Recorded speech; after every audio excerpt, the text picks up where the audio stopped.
పార్టీలో అందరూ కలిసి పనిచేయాలి తమ్ముళ్ళు అని 75 నారా అన్నయ్య పదే పదే పిలుపునిస్తున్నారు. కానీ పచ్చతమ్ములు మాత్రం కలిసికట్టుగా కొట్టుకుంటూ ఎవరి దారి వారిదే అని చాటి చెప్పుకుంటున్నారు. అన్నయ్య మాటకు పూచికపుల్ల విలువ కూడా ఇవ్వకుండా పాచికలు విసురుకుంటున్నారు. ఉమ్మడి విశాఖ జిల్లాలోని అనకాపల్లిలో టీడీపీలోని 2 మాజీ ఎమ్మెల్యేలు ఒకరిపై ఒకరు కత్తులు నూరుకుంటున్నారు. వేరు కుంపట్లు రగుల్చుకుంటున్నారు. అధినేత తమని ఏమీ చేయలేరన్న ధీమాతోనే పార్టీ 2 వర్గాలుగా చీలిపోయింది. దీంతో కేడర్లో గందరగోళం నెలకొంది. అనకాపల్లి జిల్లాలో జనసేన ఎమ్మెల్యే ఉన్నారు.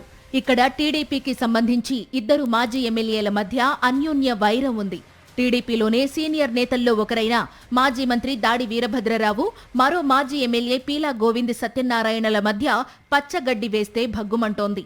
2024 ఎన్నికల సమయంలో కూటమి పొత్తుల్లో భాగంగా అనకాపల్లి నియోజకవర్గాన్ని జనసేనకు కేటాయించారు. మాజీ మంత్రి కొణతాల రామకృష్ణ జనసేన తరపున పోటీ చేసి గెలిచారు. అప్పట్లో కూటమి ధర్మంలో భాగంగా ఆయన గెలుపు కోసం దాడి వీరభద్రరావుతో పాటు పీలా గోవింద్ కూడా ప్రచారం చేశారు.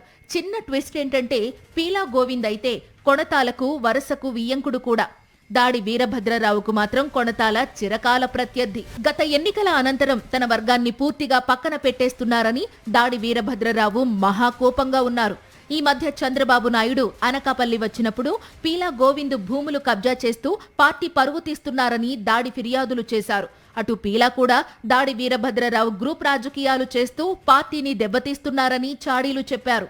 ఇద్దరూ చెప్పింది విన్న చంద్రబాబు ఇద్దరూ కలిసి పని చేయాలని రొటీన్ డైలాగ్ ఇవ్వడం తప్ప ఎవరిపైనా చర్యలు తీసుకునే ధైర్యం చేయలేకపోయారు. పార్టీ అంతా ఒకటిగా ఉన్నట్లు కనీసం కనిపించాలి కదా అని చంద్రబాబు ఈ 2 నేతల చెవుల్లో గుసగుసలాడారట. బాబు అక్కడ్నుంచి వెళ్లిన మరుక్షణమే ఇద్దరూ ఎప్పట్లానే కొట్లాడుకోవడం మొదలెట్టేశారట. తాజాగా ఎన్టీఆర్ వర్ధంతి కార్యక్రమంలోనూ టీడీపీలో గ్రూప్ తగాదాలు బట్టబయలయ్యాయి. దాడి వీరభద్రరావు తన కుమారుడు రత్నాకర్తో కలిసి పార్టీ వ్యవస్థాపక అధ్యక్షుడు ఎన్టీఆర్ కు నివాళి అర్పించారు. పీలా గోవింద్ తన వియ్యంకుడు ప్రస్తుత అనకాపల్లి ఎమ్మెల్యే కొణతాల రామకృష్ణతో కలిసి ఎన్టీఆర్ కు నివాళి అర్పించారు. ఈ 2 నేతల వ్యవహార శైలి చూసిన పార్టీ కార్యకర్తలు తలలు పట్టుకుంటున్నారు. పరిస్థితి ఏమాత్రం బాగాలేదన్న సమాచారం అందినప్పటికీ చంద్రబాబు నాయుడు ఏమీ చేయలేని పరిస్థితి. ఇది రానున్న రోజుల్లో పార్టీని మరింత బలహీనపరిచే అవకాశాలున్నాయని రాజకీయ పరిశీలకులు అంటున్నారు.